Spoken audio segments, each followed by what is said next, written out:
Hi friends, welcome back to நம்ம சேனல். So நான் இதுக்கு முன்னாடி உள்ள வீடியோ பார்த்தீங்கன்னா ஒரு நிசான் மேக்னைட் வந்து டெஸ்ட் ட்ரைவ் பண்ணி போட்டிருந்தேன். அப்போ வந்து என்னோட கார் வந்து எக்ஸ்சேஞ்ச் கொடுக்கலாமா அப்படிங்கிற பற்றியும் அவங்கள்ட்ட ரொம்ப பேசியிருந்தேன். ஸோ எக்ஸ்சேஞ்ச் வந்து உங்கள் கார் வந்து எந்த வருஷமாக இருந்தாலும் சரி போடலாமா வேணாமான்னு கேட்டால் 100% நான் சொல்லுவேன், தயவுசெய்து உங்கள் காரை எக்ஸ்சேஞ்சுக்கு கொடுக்காதீங்க அப்படின்னு சொல்லுவேன். ஒருவேளை சுத்தமாக ஒஸ்ட்டு யாரும் வாங்கலை, இல்லை கார் வந்து ஒரு 15 வருஷத்துக்கு மேலே ஆகிட்டு கண்டமாக இருக்குது அப்படிங்கிற கண்டிஷனில் வேணால் நீங்கள் இடைக்கு போடுறதுக்கு பதிலாக எக்ஸ்சேஞ்ச் கொடுக்கலாம் கம்பெனிகளுக்கு. அதுக்கு பதிலாக நீங்கள் டீலர்கிட்ட கொடுத்தாலே உங்களுக்கு ஒரு நல்ல ப்ரைஸில் எடுப்பாங்க. ஸோ நான் அந்த காரை வந்து வெளியே வந்து கார் விற்கிறதுக்கு OLXல போட்டேன். பட் ஏன் விற்கிறேன் அப்படிங்கிறது வந்து வேற ஒரு ரீசன், அதை இப்போதைக்கு சொல்ல விரும்பலை. இடையிடையே பார்த்தீங்கன்னா மைண்டு மாறும், எதுக்கு இவ்வளோ கொடுக்கணும், எத்தனையோ கார் டெஸ்ட் ட்ரைவ் பண்ணிட்டோம் பட் இந்த அளவுக்கு வரல அப்படிங்கிறதுனால சரி கொடுக்க வேண்டாம் அப்படிங்கிற ஒரு மைண்டில் இருக்கேன். நான் 8.5 அப்படின்னா அந்த காரை வந்து கொடுக்கலாம் அப்படின்னு முடிவு பண்ணியிருந்தேன். நான் எடுக்கும்போது பார்த்தீங்கன்னா 10 வந்துருச்சு. நான் இனிஷியல் 2.5 கட்டினேன். ஸோ மீதி வந்து 7.5க்கு வந்து நான் ஃபைனான்ஸ் போட்டேன். ஸோ ஃபைனான்ஸ்குள்ளே இன்ட்ரெஸ்ட்லாம் சேர்த்து அகைன் பார்த்தீங்கன்னா 10 வந்துடுச்சு. ஸோ இனிஷியல் 2.5 கட்டியிருக்கேன். அதுக்கப்புறம் பார்த்தீங்கன்னா இப்போ ஒரு 20 மாதம் நான் கரெக்டாக டியூ கட்டியிருக்கேன். மாதம் 16,000 ரூபாய். ஸோ 2 16 32, கிட்டத்தட்ட அது ஒரு 3,20,000. மொத்தம் பார்த்தீங்கன்னா 5,70,000 வந்து நான் இது வரைக்கும் காருக்கு வந்து நான் பே பண்ணியிருக்கேன். இன்னும் 6 சில்லரை வந்து எனக்கு பேலன்ஸ் இருக்குது. ஸோ நான் 8.5க்கு கொடுத்தாலுமே 6 வந்து அங்கே போயிடும், ஒரு 6.25. ஸோ மீதி பார்த்தீங்கன்னா எனக்கு ஒரு 1.5 அந்த ரேஞ்சு தான் எனக்கு நிற்கும். கிட்டத்தட்ட எனக்கு ஃபினான்ஸ் போட்டதுனால பார்த்தீங்கன்னா கிட்டத்தட்ட ஒரு 3-4 லட்ச ரூபாய் எனக்கு லாஸ். ஓகே, டிரான்ஸ்போர்ட் பொறுத்தவரை வெஹிக்கிள் வாங்கி உடனே விற்கிறதா கண்டிப்பாக லாஸ் ஆகும், இல்லைன்னு சொல்லலை. ஸோ 1.25 வருஷத்தில் வந்து எனக்கு கிட்டத்தட்ட பார்த்தீங்கன்னா ஒரு 3 லட்ச ரூபாய் லாஸு. ஓகே, அது வந்து எனக்கு நான் கண்டுக்கல, சரி ஓகே பரவாயில்ல அப்படின்னு விட்டுருந்தேன். ஸோ எனக்கு நான் OLXல போடுறப்ப பார்த்தீங்கன்னா எனக்கு 8 வரைக்கும் கேட்டாங்க. நான் வந்து இல்லை முடியாது, 8.5 வந்து ஃபிக்ஸடாக இருந்தேன், ஃபைனலாக இருந்தேன். நெக்ஸ்ட்டு பார்த்தீங்கன்னா வெளியே டீலர்கிட்ட கேட்குறப்போ வந்து 7.70 அந்த ரேஞ்சு வரைக்கும் கேட்டு பார்த்தாங்க. நான் முடியாது, எனக்கு 8.5 வேணும் அப்படின்ட்டேன்.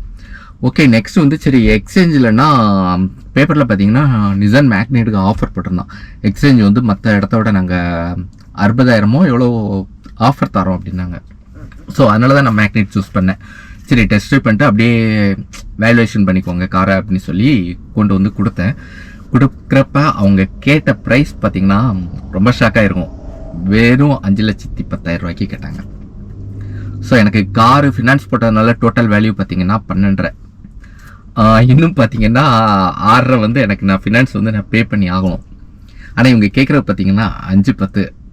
ஸோ எனக்கு அவங்க சொன்ன உடனே எனக்கு வந்து வேற மாதிரி ரியாக்ஷன் வந்துச்சு. ஓகே பரவாயில்ல அப்படின்ட்டு சொல்லிட்டு அப்படி ஒன்றும் தேவையில்லை எனக்கு, அதுக்கெல்லாம் நானே வச்சுப்பேன் அப்படின்ட்டேன். ஸோ பார்த்தீங்கன்னா உங்களுக்கு எக்ஸ்சேஞ்ச் ஆஃபர் அப்படிங்கிறத, ஸோ இந்த கம்பெனியில் வந்து உங்களுக்கு காரை நீங்கள் கொடுத்தீங்கன்னா நெக்ஸ்ட்டு நீங்கள் டீலர்கிட்ட கொடுக்கும்போதும் அவங்க எதை கனெக்ட் பண்ணுவாங்க அப்படின்னா, ஷோரூம்லலாம் மெயினாக பார்த்தீங்கன்னா காரோட இன்வாய்ஸ் ரேட்டு என்ன அப்படின்னு சொல்லிட்டு அதுலேருந்து கொஞ்சம் அமௌண்ட் வந்து சப்ட்ராக்ட் பண்ணுவாங்க. ஸோ ஆன் ரோடில் அவங்களுக்கு வந்து கனெக்ட் பண்ணவே மாட்டாங்க. பட் நம்ம எடுக்கிறப்ப பார்த்தீங்கன்னா இது டீலர்கிட்ட போனீங்கன்னா அப்படி இல்லை. நான் இப்போ மேக்னைட்டில் வந்து எனக்கு 5-10 கேட்டாங்க. சப்போஸ் நான் 5.5க்கு அவங்கள்ட்ட காரை கொடுத்துட்டேன்னா நெக்ஸ்ட்டு நீங்கள் இதே காரை அவங்கள்ட்ட வாங்கினா குறைஞ்சது 8க்கு கீழே அவங்க தரமாட்டாங்க. ஸோ பார்த்தீங்கன்னா ஒரு சின்ன காரை வாங்கி சேல்ஸ் பண்ணுறதுலேயே பார்த்தீங்கன்னா 2-2.5 லட்சம் அசால்ட்டாக ஈஸியாக ப்ராஃபிட் வைப்பாங்க. இதேமாரி என்னோட இந்த கார் நான் எடுக்கிறதுக்கு முன்னாடி யூஸ்ட் கார் பார்த்தேன். சரி ட்ரூ வேல்யூ போகலாம் அப்படின்ட்டு அங்கே போய் பார்த்தா ஸ்விஃப்ட் டிசைர் ஒன்று போட்டிருந்தாங்க. 3 இயர்ஸ் ஓல்டு, 3 வருஷம் ஓட்டியிருக்காங்க. 3 வருஷத்தில் பார்த்தீங்கன்னா 80,000 கிலோமீட்டர் ஓட்டியிருக்காங்க. ஸோ எவ்வளோ ஓட்டியிருக்காங்க பாருங்களேன். ஓகே, அது ஒன்றும் மேட்டர் இல்லை. நெக்ஸ்ட் பார்த்தீங்கன்னா நம்ம பம்பர் எல்லாமே பார்த்தீங்கன்னா சின்ன சின்ன போல்டு போட்டு ரவுண்டு இது போட்டு அவங்க நிறைய இடத்துல ஃபிட் பண்ணி மாட்டி வச்சுருந்தாங்க. ஸோ நிறைய தட்டியிருக்காங்க, அடிச்சிருக்காங்க. பார்த்தீங்கன்னா இன்சூரன்ஸ் கூட அவங்க கிளைம் பண்ணல, வேலை பார்க்கல, அப்படியே வச்சுருக்காங்க. பெயிண்டிங் வந்து ஒயிட்டு தான், ஆனால் பார்த்தீங்கன்னா அங்கங்கே எல்லோ கலர் அப்படியே இருக்கும்.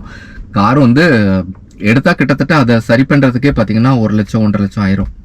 ஸோ எவ்வளோ சொன்னாங்க பார்த்தீங்கன்னா 7.5 நெருக்கி சொன்னாங்க. எனக்கு ஆச்சரியமா இருந்துச்சு, இவ்வளோ அடிபட்டிருக்கு, இவ்வளோ கண்டமாக இருக்குது, 75,000 ஓடி இருக்குது. 3 வருஷம் ஆயிருக்கு 7.5 சொல்கிறீங்க அப்படின்னா புக்குக்கு ஒரு வேல்யூ இருக்கும். அந்த கார் அவங்க எவ்வளோ எடுத்திருப்பாங்கன்னு பார்த்தீங்கன்னா வெறும் 5.5 எடுத்திருப்பாங்க. ஸோ சாலிடாக பார்த்தீங்கன்னா அந்த கம்பெனிகளில் அவங்க 2.5 லட்சம் வந்து அசால்ட்டாக ப்ராஃபிட் வைக்கிறாங்க. ஸோ என்னன்னா நீங்கள் வந்து உங்கள் கார் நல்ல கண்டிஷனில் இருக்கா தயவு செய்து OLXல போட்டு டைரக்ட் பார்ட்டிகிட்ட கொடுங்க, உங்களுக்கு கண்டிப்பாக யூஸ்ஃபுல்லாக இருக்கும். இதே இது எனக்கு கார் வந்து வீட்டில் இடத்த மறைக்கி அந்த மாதிரி கண்டிஷனில் தான் கார் கிடக்கு அப்படின்னா தைரியமாக எக்ஸ்சேஞ்ச் போடுங்க. நீங்கள் இடைக்கு போடுறதா கண்டிஷனில் இருந்தால் மட்டும் நீங்கள் எக்ஸ்சேஞ்ச் போங்க. மற்றபடி எந்த கண்டிஷனில் இருந்தாலும் சரி பொறுமையாக OLXல போட்டு 2 வாட்டி 3 வாட்டினாலும் சரி போட்டு 2 மாதம் 3 மாதம் வெயிட் பண்ணினாலும் சரி நீங்கள் உங்களுக்கு அதுக்கு ஒர்த்தான ரேட்டை நீங்கள் கொடுங்க. அதாவது டீலர் கொடுக்குற ரேட்டு கூட கொடுங்க அப்படின்னு சொல்ல, டீலரோட கொஞ்சம் கம்மியாகவே கொடுங்க, ஒன்றும் பிரச்சனை இல்லை. ஆனாலும் உங்களுக்கு யூஸ்ஃபுல்லாக இருக்கும். ஸோ தயவுசெய்து இந்த எக்ஸ்சேஞ்சு இதெல்லாம் நம்பாதீங்க அப்படிதான் நான் சொல்லுவேன்.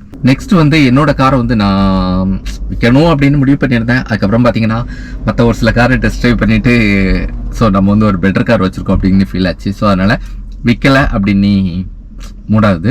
இதை பற்றி நான் கூடிய சீக்கிரம் முடிவு எடுத்துட்டு கண்டிப்பாக உங்களுக்கு தெரியப்படுத்துகிறேன். அது வரைக்கும் அடுத்து ஒரு நல்ல வீடியோ நான் கண்டிப்பாக ட்ரை பண்ணுறேன். அது வரைக்கும் ஸ்டே பிளஸ்ட்.